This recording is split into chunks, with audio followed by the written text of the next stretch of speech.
ក្តៅសុកលីនទំលាយការពិតគ្រប់យ៉ាងក្រោយល្បីថាយកប្តីគេនិងសុំបញ្ចប់រឿងត្រឹមនឹងរឿងមនុស្សយើងតែតែមានបញ្ហារៀងខ្លួនមិនថារឿងធំរឿងតូចទេខ្ញុំមិនដែរចេះមានបញ្ហាជាមួយណារឿងបញ្ហាแซ่រឿងអីទេតាំងពីដើមមកមែនអញ្ចឹងខ្ញុំសូមបញ្ចប់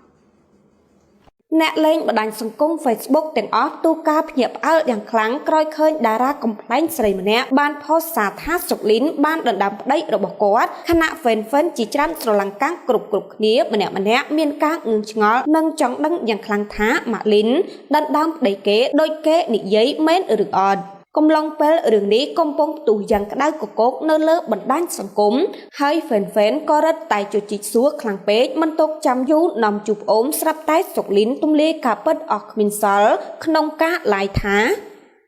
ចឹងថាអ្នកដែលតាមតាន់រឿងហ្នឹងមិនដឹងបើអ្នកទៅតែថ្មីចូលមកដឹងគឺគាត់ជេរខ្ញុំហីជេរខ្ញុំមកទាំងខឹងហើយថាខ្ញុំមិនគ្រាន់តែសុកជេរគេភ្លើជេរគេឌីលគេអីចឹងទៅតែគ្រាន់ថាចា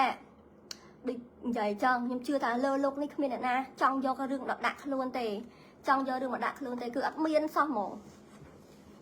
គ្មានអ្នកណាចង់បង្កើតរឿងមកដាក់ខ្លួនទេតើតើមានភ្លើងមិនមានផ្សាយត្រូវចាំកន្លែងហ្នឹងហើយអ្នកដែលគាត់ជា fan ខ្ញុំតាមដាន page ខ្ញុំខ្ញុំមិនដែរទៅបង្ករឿងជាមួយអ្នកណាជំនួសជាមួយអ្នកណាទេ